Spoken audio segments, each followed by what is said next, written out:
Hey guys, it's Mike from Roxabox90 here. This is a typical mail day in Cardsphere life, and I realized I did a review for Cardsphere, but I never showed you guys what a typical trading week or day looks like from Cardsphere. So I thought, oh, I've been doing a bunch of stuff for Cube and for Commander, and I happened to get a bunch of stuff in one day, so I thought I'd run through and give you a sense of what it's like. Cardsphere is a push-pull system. If you haven't checked out my review, feel free to. It's over here somewhere. And I actually ripped this open before I started and said, hey, I might as well show a video. So this was the first one.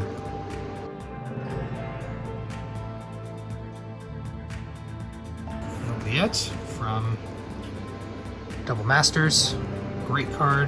Condition is as expected. I just picked up one because now it's playable in Commander. Is it the best? No, but it kind of works like a Song of the Dryads now, and Darksteel mutation and things like that. It really can lock out commanders. The phasing, tap the creatures phases out, that means that it doesn't go to the command zone. This is actual exile as long as this is in play, which is really cool.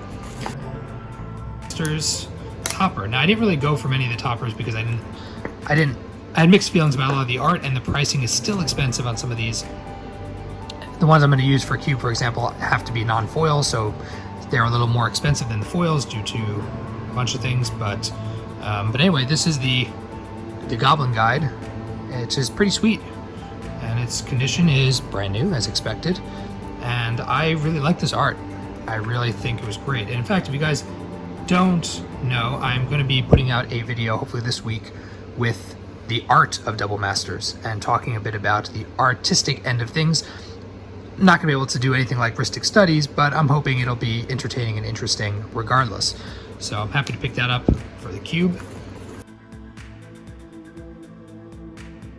Get a copy, and TCG Player low at the time was on par or lower than Cardsphere, so I was willing to jump in. Sellers race to the bottom, and I love this art. Again, I'll talk about it in my art video. This is probably my favorite art in the set, and wow, the print quality on these are pretty solid. I don't see any damage or anything. Looks beautiful. So I'm looking forward to playing with that. Wow, fantastic. Trading in some of the original versions that were more expensive, I traded those off at a high price, and then I bought in so I could get a set one of each of the Double Masters ones when they're dirt cheap. So this one I think was like $3 or something, super cheap, and the original one I had was $5, $6, $7. Glimmer Void, this card I sold them off and they were like $15, $20. Now it's $1.50. So I'm happy to get those back for the casual deck I have. We got Masterwork Ingenuity. This was like $4 or $5. Now it's $1. We got the Lifelink Worm. I have the Death Touch Worm. So now I got one of each. I'm not going to pay $5 for these, but you can get these now for $1 or so, even less maybe. And then Mazarek as a mythic. He was super expensive. Glad to pick him up as a $1 bulk style rare, and I might use him in Cube or I might just use him in Commander. Either way, I thought it'd be a good card to have. Let's see what we got here. I think this is the last. Oh, here we go. Oh, there we go. See, Cascade Bluffs. I think I sold my Shadowmoor one off for like $10 or so, and this one costs, I don't know, $5 maybe, $4 or $5. Mystic Gate. The original one I had was $15, I think, and this is $7.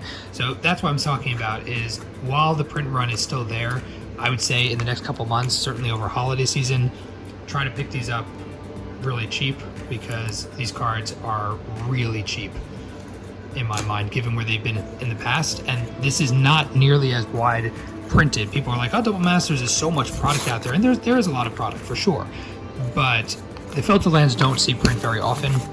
And they're the kind of card where you might as well. Ooh, Cube Cobra. Nice. Finally, I have a Snake Death Touch token. This is a token that I've been wanting from Wizards, just to make one for, who's that guy? Who's that guy? He's 2 in black for 2/2, makes a Death Touch Snake every turn if you don't have one. 1 Death Touch Snake tokens, but now I got one. Thank you so much to Mr. Decker from Cube Cobra. I've been super impressed. This is where you want to store your cube and do trial and testing. Cube Tutor, unfortunately, is on its last legs, and Cube Cobra is the future. It's really taken a lot of learning from Cube Tutor and is trying to go further. So I've been supporting him, and I recommend you do as well. Maybe I'll do a review of that platform at some point. So this is one of the cards where box toppers where I said, wow, I really want a foil of this. Just beautiful. I love these. Ooh.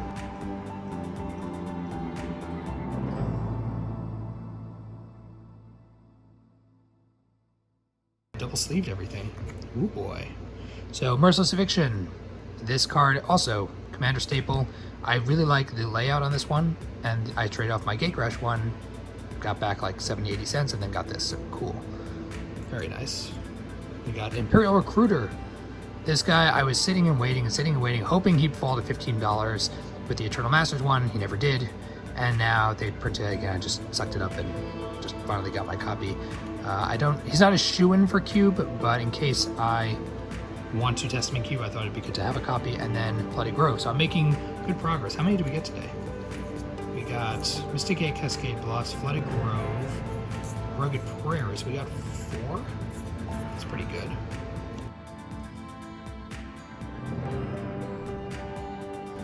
Voila. Finale Devastation for Cube. Beautiful. Yep. So I'm getting 1 for Commander and 1 for Cube. Wow. That is just beautiful. And I was really worried. People were talking about roller lines and crimping, and this looks pristine. Just wow. See, if I have a foil, I want it to look like this. I want it to pop in really beautiful colors, pinks and purples and blues. I love it. Day from Cardsphere. Pretty much everything is as expected. Condition-wise, everything came in speedily, well, even though I know there's been postal problems in general, and I'm really happy with today's stuff that came in. So if you haven't checked out Cardsphere, I recommend you do. It's been really great for me, really easy to amass and collect stuff at good prices, and got nothing else to say. So hope you guys enjoyed. This is really random. I know if it comes up again, maybe I'll post it if you guys have an interest in this kind of thing. Otherwise, it's Mike from Roxbox and 90 signing out. I'll see you guys next time.